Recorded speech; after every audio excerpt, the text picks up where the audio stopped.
নমস্কার বন্ধুরা, একটা গল্প বলি শোনো চ্যানেলে আপনাকে আবারও স্বাগত জানাই। আজকের উপস্থাপনায় আপনি শুনতে চলেছেন শ্রদ্ধেয় লেখক প্রচেত গুপ্ত রচিত একটি ছোট গল্প কথা। গল্প পাঠে আমি মৌমিতা। শুরু করছি আজকের গল্প। অর্কর বাঁ দিকের বুকের কাছটা কেঁপে উঠল। প্রথমে অল্প, তারপরে মাঝারি ধরনের দুবার ঝাঁকুনি দিয়ে থমকে দাঁড়ালো। অর্ক বুকে হাত দিয়ে মুখ তুলে তাকালো। কেউ বুঝতে পারেনি তো? পারলে সর্বনাশ। তবে মনে হয় না পেরেছে।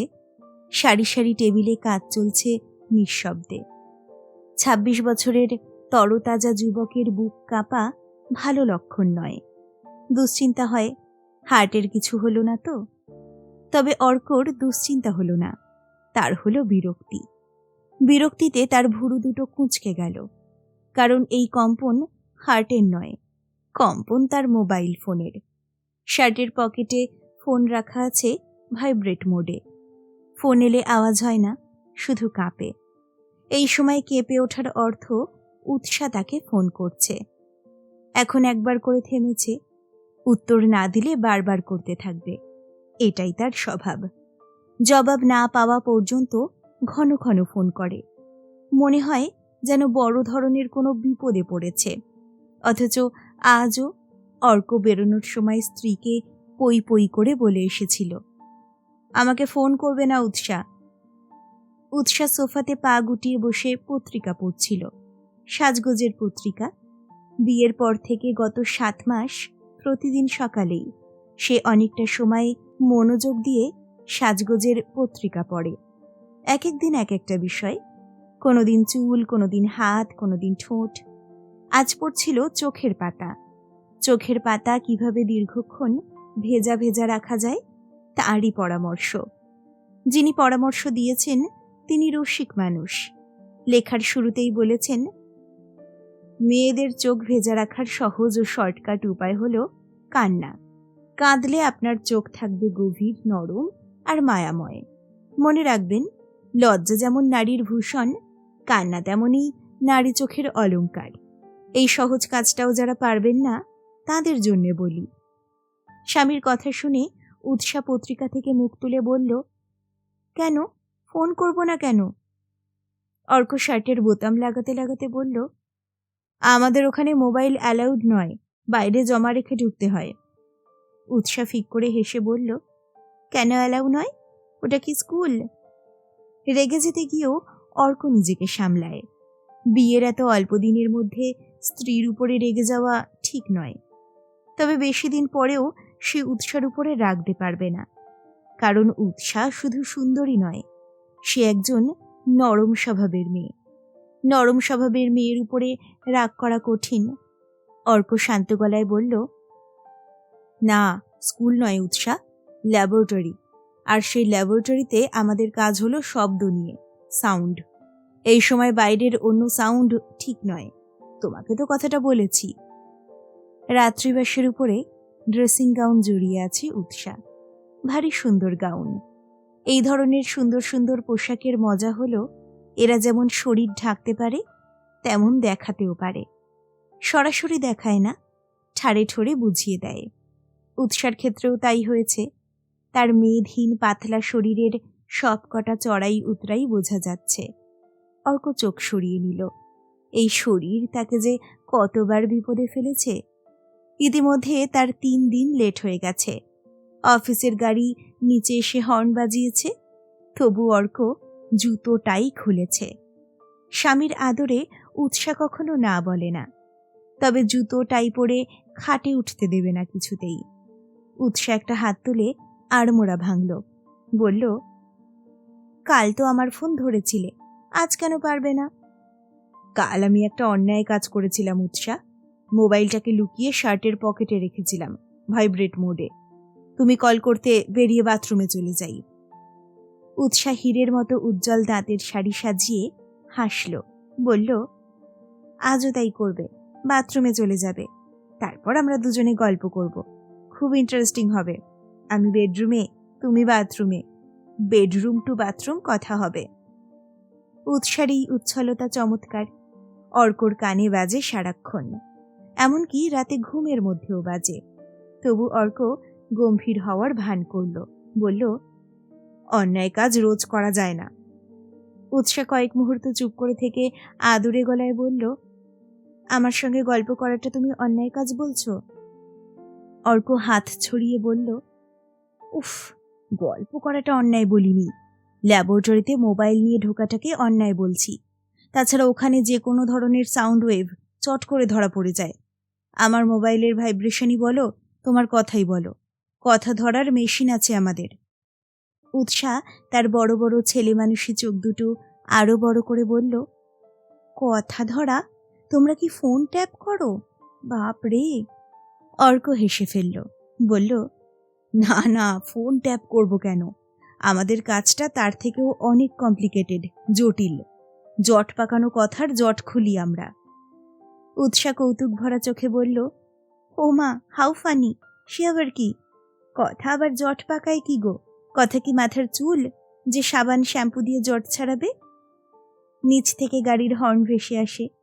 অফিসের গাড়ি একটা বিচ্ছিরি জিনিস, তার সময় চলতে হয়। অর্কর মাঝে মাঝে ইচ্ছে করে অফিসের গাড়ি বাদ দিয়ে নিজের গাড়ি নিয়ে বেরোয়। সেটা সম্ভব নয়। বিয়ের পর থেকে ওই গাড়ি উৎসার। তার বাপের বাড়ি, শপিং মল, বান্ধবীদের সঙ্গে সিনেমা যাওয়া আছে। তবে প্রোগ্রাম আগে থেকে কিছু ঠিক করা থাকে না। উৎসার মতে হুটহাট বেরোনোতেই আসল মজা। শপিংও তখন অ্যাডভেঞ্চারের মতো মনে হয়। অর্ক দ্রুত হাতে জুতোর ফিতে বাঁধতে বাঁধতে বলে, জটের গল্প তোমাকে ফিরে এসে বুঝিয়ে বলবো উৎসা। এখন চলি, গাড়ি ডাকছে। আজ আর ফোন করো না ডার্লিং, আমি কিন্তু ফোন নিয়ে ল্যাবে ঢুকছি না, এবার বলে গেলাম। কিছু মেয়ের সৌন্দর্য হয় নদীর মতো তরতরে, কিছু মেয়ের সৌন্দর্য দিঘির মতো শান্ত। উৎসার সৌন্দর্য হল সমুদ্রের সৌন্দর্য। সে শরীরে নানা ধরনের ঢেউ তুলতে জানে। এখনো তুলল। বুকে পেটে তরঙ্গ তুলে উঠে দাঁড়ালো। স্বামীর দিকে তাকিয়ে মিটিমিটি হেসে বলল, ফ্ল্যাটে একা থাকি, দুপুরে যদি দস্যু আসে, এসে আমাকে মুখ বেঁধে তাহলেও ফোন করব না। অর্ক ভেবেছিল সত্যি মোবাইলটা বাইরে জমা রেখে ল্যাবরেটরিতে ঢুকবে, কিন্তু শেষ মুহূর্তে উৎসার কল্পিত দস্যুর কথা তার মনে পড়ে গেল। ছেলে মানুষই মনে পড়া, তবু পড়ল। বিয়ের পরপর ছেলে মানুষই বেশ লাগে। সে ভাইব্রেট মোড চালু করে মোবাইল লুকোলো বুক পকেটে। অ্যাপ্রন পরল। শুধু অ্যাপ্রন নয়, এখানে হাতে রাবারের স্বচ্ছ গ্লাভসও পরতে হয়। নাক মুখ ঢাকতে হয় কাপড়ে। মাথায় টুপির মতো প্লাস্টিক কভার। হঠাৎ দেখলে মনে হবে অপারেশন থিয়েটারের সার্জন। ঘটনা যদিও তা নয়। ঘরের টেবিলগুলোতে নানা ধরনের আধুনিক আর জটিল যন্ত্রপাতি সাজানো। Laptop, sound box, headphone, sound editing system থেকে শুরু করে অচেনা অজানা অনেক কিছু। প্রথম দিন এসে অর্কর মতো ছেলেও ঘাবড়ে গিয়েছিল। শুধু যন্ত্র নয়, কাজও ঘাবড়ে দেওয়ার মতো। গত মাসে কোম্পানির নতুন রিসার্চ উইংয়ে যখন তাকে বদলি করা হয়, অর্ক বেশ অবাকই হয়েছিল। প্রফেসর সোহম তালুকদার তাকে অ্যাসাইনমেন্ট বুঝিয়ে বললেন। অর্ক অবাক হয়ে বলল, বলেন কি স্যার, এরকমও হয়? প্রফেসর তালুকদার মৃদু হেসে বললেন, আগে হতো না, সমস্যাটা ছিল শুধু বিদেশের, এখন আমাদের এখানেও হচ্ছে। সোহম তালুকদার প্রকৃত শিক্ষিত মানুষ। বিদেশের বিশ্ববিদ্যালয়ে বহু বছর পড়ে এবং পড়িয়ে দেশে ফিরেছেন। শব্দের প্রকৃতি এবং রহস্য নিয়ে গুরুত্বপূর্ণ কাজ আছে তার। এখানে এসে উপদেষ্টা হিসেবে যোগ দিয়েছেন নামকরা কর্পোরেট হাউসে।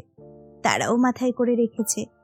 তার কথা মতো বিপুল খরচ করে ল্যাবরেটরি তৈরি করে দিয়েছে। অর্ক অবাক গলায় বলল, এখানেই কেন এই সমস্যা শুরু হলো স্যার? সোহম তালুকদার বললেন, কেন হলো এখনো ধরা যায়নি, ধরার চেষ্টা চলছে। সম্ভবত কথা বেড়ে যাওয়ার কারণে এই সমস্যা। কথা বেড়ে গেছে? পক্ককেশের সৌম্যদর্শন সোহম অল্প হাসলেন, বললেন, বাহ, বাড়েনি। পথে ঘাটে, ট্রামে, গাড়িতে, বাড়িতে দেখছি শুধু কথা আর কথা।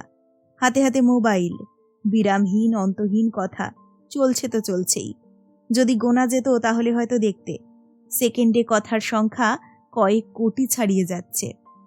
বছর আগেও এই দৃশ্য দেখা যেত না। বাতাসের যে তরঙ্গগুলো দিয়ে কথারা যাতায়াত করছে, তাদেরও তো একটা ক্ষমতা আছে। খুব সহজভাবেই ধরো না, একটা রাস্তায় যদি হঠাৎ গাড়ির সংখ্যা বেড়ে যায়, তখন তো ট্রাফিক জ্যাম হবেই। এখানেও তাই হচ্ছে। কথারা জট পাকিয়ে যাচ্ছে।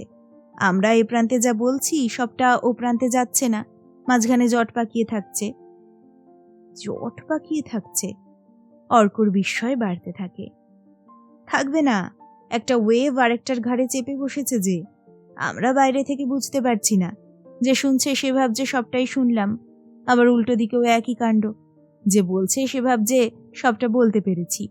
মাঝপথের খবর কে রাখে? আমাদের চেষ্টা হবে মাঝপথের এই জটগুলো খুঁজে বের করা এবং সেগুলো খোলা। অর্ক খানিকটা ঘোরের মধ্যে বলে, এটা কি সম্ভব স্যার? জানি না, তবে চেষ্টা করতে হবে। প্রথম পর্যায়ে আমরা অ্যান্টেনা দিয়ে জট পাকানো শব্দ ও তরঙ্গগুলোকে ধরতে চেষ্টা করব। সেগুলো আলাদা করে আবার ছেড়ে দেওয়া যায় কিনা সেটা পরের চিন্তা, আগে তো জট ছাড়াই। অর্ক নিজের মনেই বলল, interesting, highly interesting. Professor Talukdar বললেন, পৃথিবীর অনেক দেশেই এটা নিয়ে কাজ চলছে, এখানে এটাই প্রথম। যেহেতু কাজটা অন্যের কথা নিয়ে, তাই সকলেই বিষয়টা গোপন রাখে। নেটে বা জার্নাল ঘাঁটলে পাবে না, আমরাও গোপন রাখব। বাইরে থেকে যন্ত্র আনিয়েছি, সফটওয়্যার আনিয়েছি, কথা ছাড়ানোর সফটওয়্যার। অর্ক, তোমার ফাইল খুলে দেখলাম তুমি ফিজিক্সের স্টুডেন্ট ছিলে, রেজাল্টও খুব ভালো। আমার ইচ্ছে তুমি ম্যানেজমেন্ট ছেড়ে এই কাজে শিফট করো।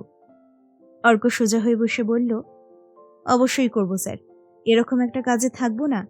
আমার স্যার ম্যানেজমেন্টের থেকে ফিজিক্সেই বেশি ইন্টারেস্ট, নেহাত কেরিয়ার। ভারী হেডফোনটা কানে ঠিক করে নিয়ে অর্ক টেবিলের উপরে ঝুঁকে পড়ল। ল্যাপটপে হাত দিয়ে প্রোগ্রাম চালু করল। পর্দায় ভেসে উঠল ছায়ার মতো আবছা কালো একটা পিণ্ড, উলের বল যেন। উলগুলো একটা আরেকটার ঘাড়ে চেপে জড়িয়ে পেঁচিয়ে আছে। ছায়ার বলটা পর্দায় অল্প অল্প কাঁপছে। সাউন্ড অপশনে গিয়ে দুবার মাউস ক্লিক করতেই অর্কর হেডফোনে হট্টগোল শুরু হয়। হাজার কথা জড়িয়ে থাকার হট্টগোল, বাজারের মতো। কোনো কথাই আলাদা করে বোঝার উপায় নেই। সবাই নিজের মতো আলাদা হতে চাইছে, পারছে না। না পেরে জালে জড়িয়ে পড়া জন্তুর মতো ছটফট করছে। বুকের কাছে আবার কাঁপুনি। মুহূর্তের জন্য অর্ক ভেবেছিল পকেটে হাত দিয়ে ফোনের সুইচটা অফ করে দেবে। দস্যুর কথা মনে পড়ল। সত্যি তো, ফ্ল্যাটে মেয়েটা একা থাকে। আজকাল খবরের কাগজে রোজই কিছু না কিছু বেরোচ্ছে, চুরি, ডাকাতি, মুখ বেঁধে ধর্ষণ। হেডফোন টেবিলের উপরে খুলে রেখে চেয়ার ছেড়ে অর্ক উঠে দাঁড়ালো। পাশের টেবিলের রঞ্জন মুখ তুলে তাকালো। অর্ক বাহাত তুলে করে আঙুল দেখায়। বাথরুম। কাঁচের দরজা ঠেলে ল্যাবরেটরি থেকে বেরিয়ে সরে আসে করিডোরের আড়ালে। পকেট থেকে মোবাইল বের করে নম্বর টেপে। কি হয়েছে উৎসা? অনেক কিছু হয়েছে, তোমার জন্যে মন কেমন করছে। উৎসার হাসি ও কথায় স্বস্তি পেল অর্ক। যাক বাবা, সব ঠিক আছে। তবু বানানো বিরক্ত গলায় সে বললে, উফ, তোমাকে এত করে বললাম না ফোন করবে না, তারপরেও। উৎসা বিরক্তি গ্রাহ্য করল না, হাসি হাসি গলায় বলল, এই আজ কি কি কথার জট ছাড়ালে গো? অর্ক বুঝতে পারল উৎসার সঙ্গে কথা বলতে তার খারাপ লাগছে না, বরং ভালোই লাগছে। সে গলা নামিয়ে বলল, এগুলো গোপন বিষয়, একজনের কথা অন্য কাউকে বলা যায়? ছি, আমাদের কাজের এথিক্স আছে, প্রফেসর রাগ করবেন। আমি কি অন্য কেউ? উৎসার গলায় অভিমান, মনে হচ্ছে এক্ষুনি কেঁদে ফেলবে। অর্ক তাড়াতাড়ি বলল, যা বাবা, আমি কি সে কথা বলেছি? দেখো কাণ্ড, তুমি অন্য হতে যাবে কেন? যাও, কিছু বলতে হবে না। অন্যের কথাও নয়, নিজের কথাও নয়, কিচ্ছু নয়। অর্ক আরো সরে আসে। কাঁচে ঢাকা বিশাল জানলার সামনে দাঁড়ায়। 10 তলা নিচে সেক্টর 5-এর পিচের রাস্তা দুপুরের রোদে লিকলিকে চাবুকের মতো এঁকে বেঁকে পড়ে আছে। গাড়ি ছুটছে, মানুষ ছুটছে। এত ওপর থেকে শুধু দৃশ্য আছে। গতি নেই, শব্দ নেই, যেন সাইলেন্ট মুভি। স্ত্রীর হাসিতে স্বস্তি পেয়েছিল। অভিমানে গর্ববোধ হলো অর্কর। যতই হোক, অভিমান তো তারই উপরে। সে হেসে ফিসফিস করে বলল, ঠিক আছে বাবা, বলছি। অমন দুমদাম করে রাগ করো কেন উৎসা? তুমি রাগলে সারাদিন কাজ করব কি করে বলো তো? উৎসা গলা থেকে অভিমান সরিয়ে বলল, ভুল করবে, শাস্তি হবে, বেশ হবে। সকাল থেকে এখন পর্যন্ত একটা জট খুলেছি। এমন কিছু নয়, সাধারণ সব কথা। ছেলে মেয়ে ধেড়ে বুড়ো সবার গলাই আছে।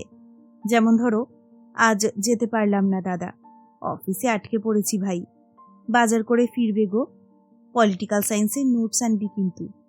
আরও আছে শেয়ার মার্কেটের বিড, মাল্টিপ্লেক্সের টিকিট বুকিং, নেতাদের হুমকি, লেট করার জন্য বসের ধাতানি, রাজ্যের হাবিজাবি।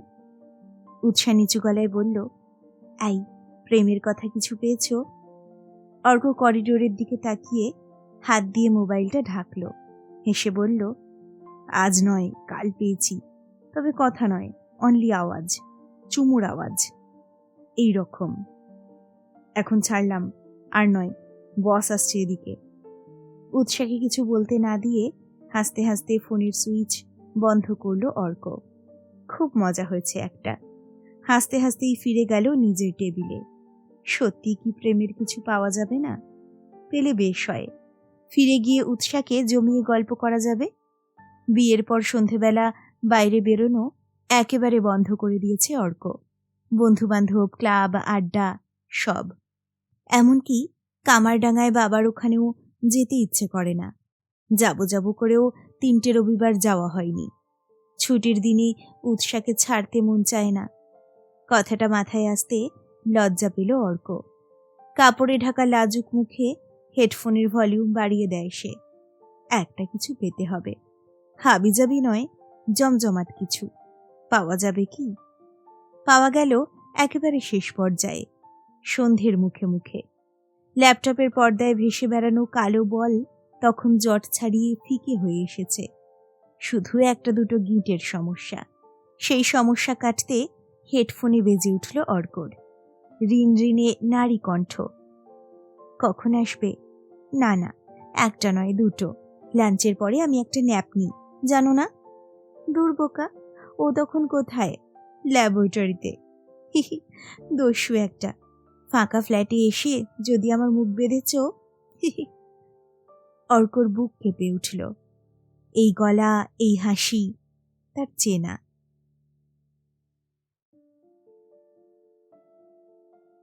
শেষ হলো প্রচেত গুপ্তর গল্প কথা। গল্পটা আপনার কেমন লাগলো আমাকে অবশ্যই জানান কমেন্ট সেকশনে। খুব তাড়াতাড়ি ফিরে আসছি নতুন একটি গল্প নিয়ে। সকলে ভালো থাকুন, সুস্থ থাকুন। নমস্কার।